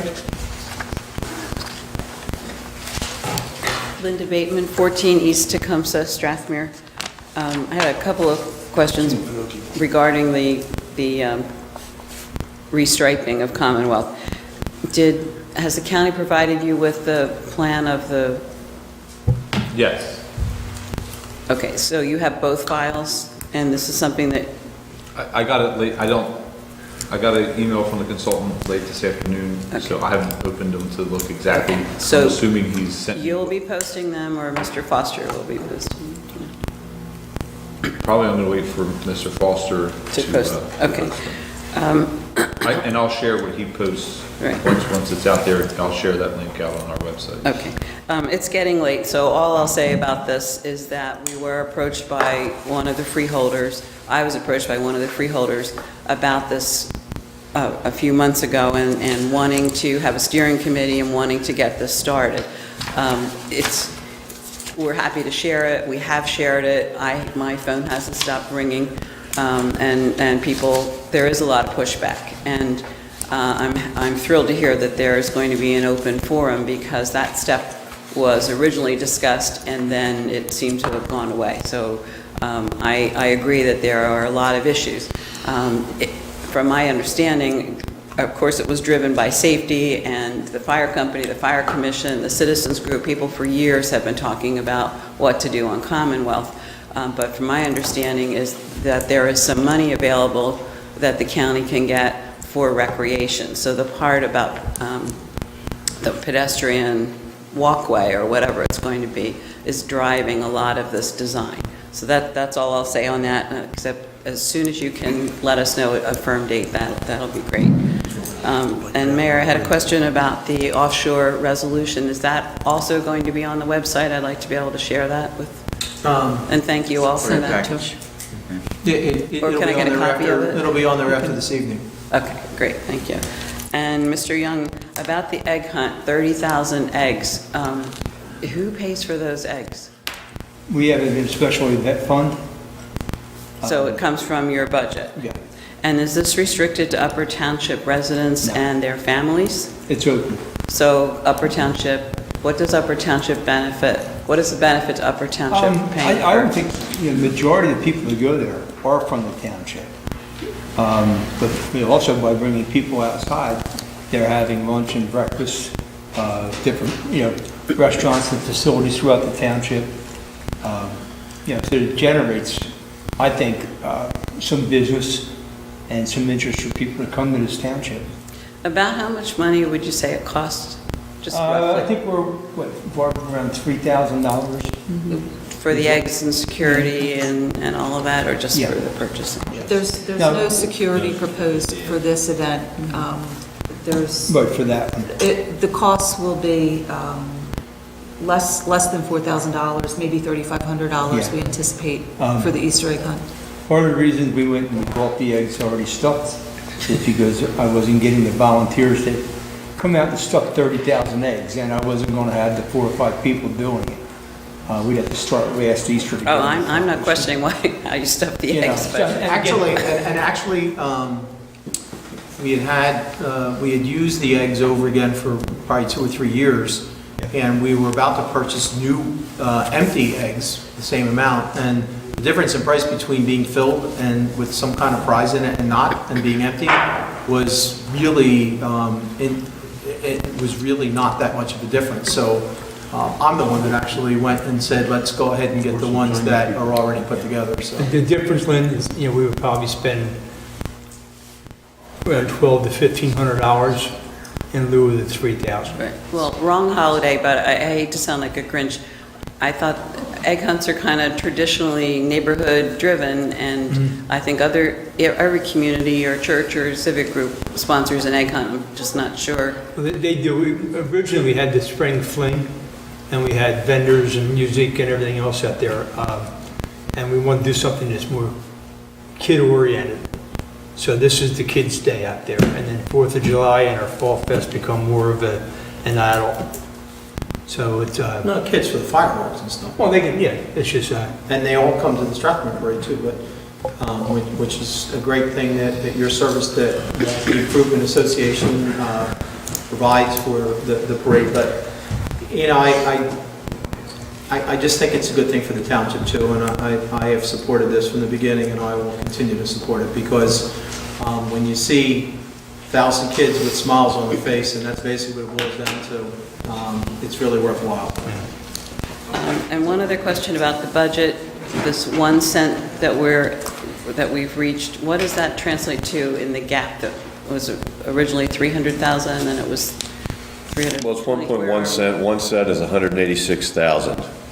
So it's 186,000 plus 1,876, so it's about $188,000. So you've cut the budget by $186,000 from what it was Not first. necessarily cut the budget.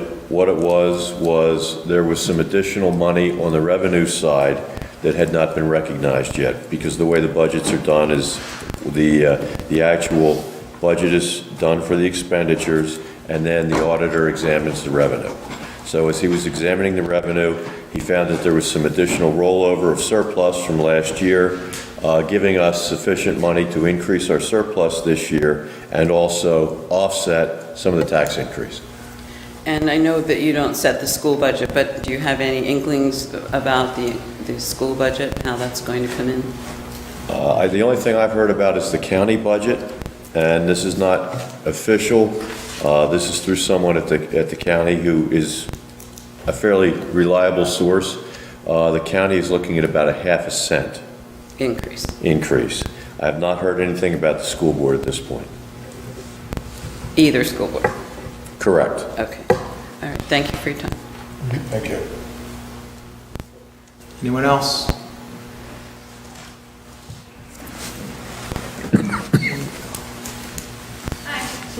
How are you? My name's Heather Williams, and our property is 45 Hope Corson Road. In 2012, we applied for a housing rehab program. Tonight, we're requesting a subordination on the mortgage. I know it's going to be discussed in closed session. I just wanted to outline our request. I have some papers here. First, we were informed when we got the loan that we didn't have to pay it off unless the deed transferred names.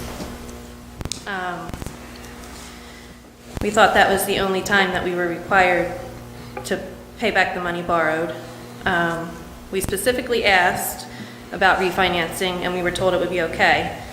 So we believed that. Now we're kind of being told to read the fine lines. Looking at the subordination policy, it says to be considered, you have to meet some requirements, which we do. We're consolidating debt, and we have sufficient equity in our home. I don't want to put it all out there, but we'd like to pay off some debt, do some home improvements. I just feel like if this isn't going to be honored, the request, you should at least let people know that are going through with this program that it's not easy to refinance. I feel like there was a lot of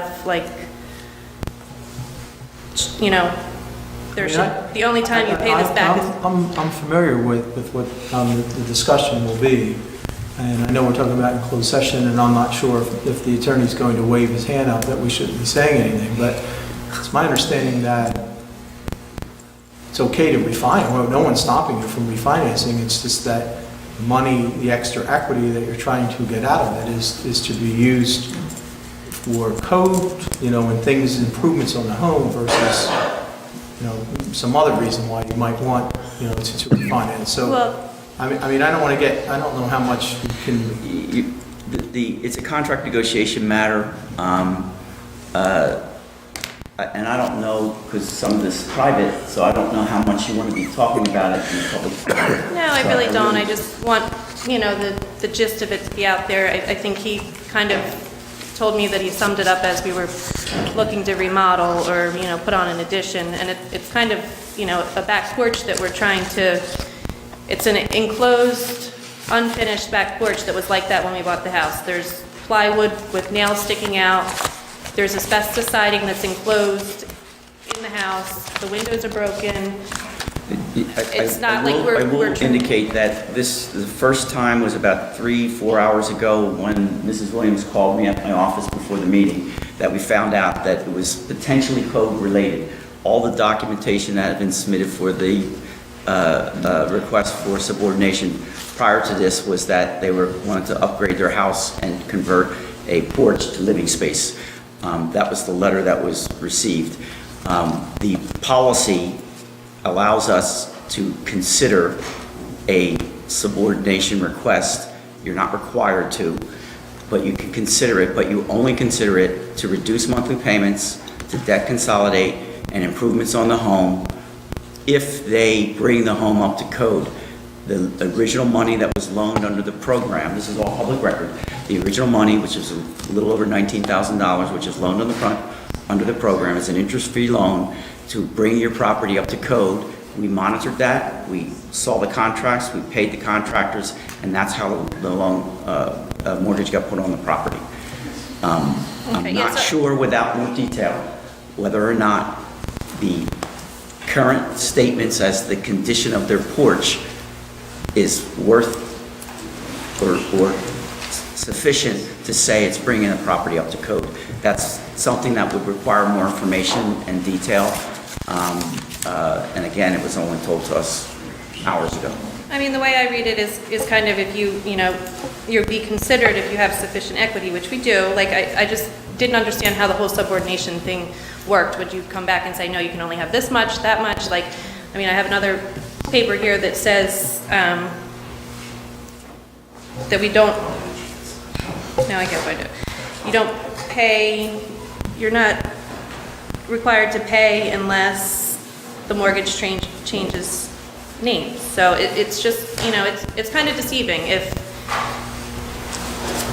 Again, it's not our program, it's I a know, state program I know. administered by an outside But if you're going to contractor. offer this to And all homeowners, you those- should make them more And- aware and that it's not that easy. That is something that will be discussed, I'm sure, with Triad, because obviously Triad's opinion of what was disclosed is different than yours, and that right there is a problem, and it should not Yes, happen. it's a big problem. But And, we're stuck we with- probably we're would stuck not have with the gone through program. this if we knew we would be, I mean- understand, but then you would have a private mortgage and not a program mortgage, which you would have to, no private bank would subordinate.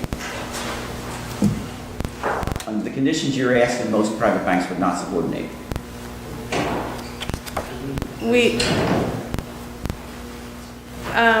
no, I mean, if it wasn't for this loan, we would be getting the money that we wanted. I don't understand. But whatever, All right, so we're going to have a discussion, and we'll be able to give you some idea of where we're at. Because I think my colleagues, and even now, I need to be more informed based on the difference of what I heard. I guess it was, when did we speak this morning, Dan? Anyway, we'll see what the discussion leads to. okay. Thank you.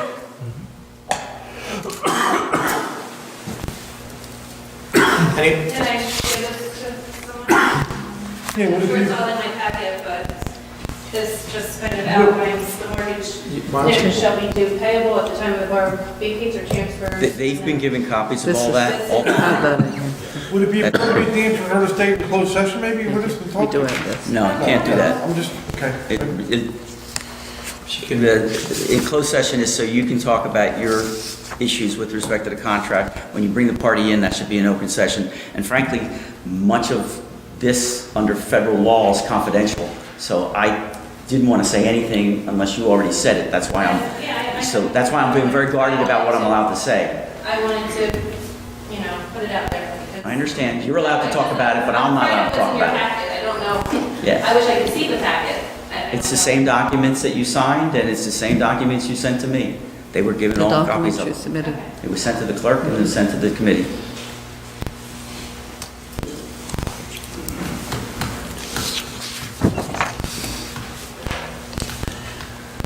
Hello, my name is Kurt Williams. Heather, 45 Hope Corson Road. I just wanted to ask if the other document was also submitted that had the wrong numbers on it. I don't know what you're referring to. It was a mortgage document that was signed by me and my wife, and then I didn't see any other signatures on it. Was that right? Was it signed? Do you have the document? The only thing that... Well, I just wanted to bring up the fact that it said that we had sufficient equity in the house that a subordination would be considered. That's why you didn't talk about it. Wow. This is part of it. Was that I the gave you the 2012 page. version? Yeah, June 2012. How long is the reservation?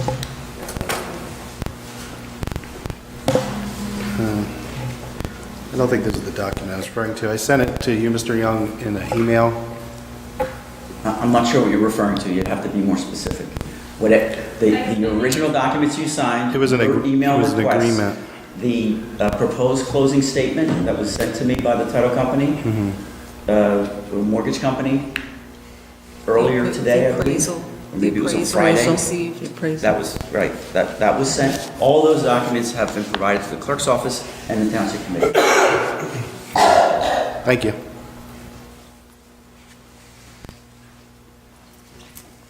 Anyone else?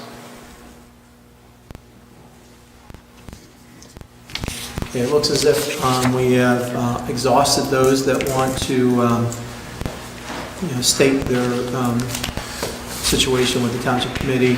So I'll close the public portion and entertain a motion to go into executive session. I hereby move that a resolution be incorporated into the minutes authorizing the Township Committee to enter into an executive session for the following matters pursuant to the Open Public Meetings Act. The matters are personnel, contract negotiation for subordination of mortgage, health reimbursement accounts, Marsh, McLennan, and Tryon, for the medical direction agreement, for the 2018 Right to Know Service Agreement, for the communications consultant, for Habitat for Humanity, for information and technology services. Also, litigation for Upper Township versus Yank and Sansone. I also include in my motion the estimated time and the circumstances under which the discussion conducted in closed session can be disclosed to the public as follows. It is anticipated that the matters discussed in closed session may be disclosed to the public upon the determination of the Township Committee that the public interest will no longer be served by such confidentiality. With respect to employment and personnel matters, such discussions will be made public if and when formal action is taken or when the individuals involved consent that it can be made public. With respect to contract negotiations, such matters will be made public when negotiations have ceased and there is no longer a reason for confidentiality. With respect to litigation matters, such discussions will be made public when litigation is complete and the applicable appeal period has expired. Second, would you call the roll, please? Mr. Barr? Yes. Mr. Coggins? Yes. Mr. Corson? Yes. Mr. Young? Yes. Mayor Palumbo? Yes. Motion is carried. Thank you all for coming this evening. Thank you for your input. Please drive safely home this evening, and have a great week.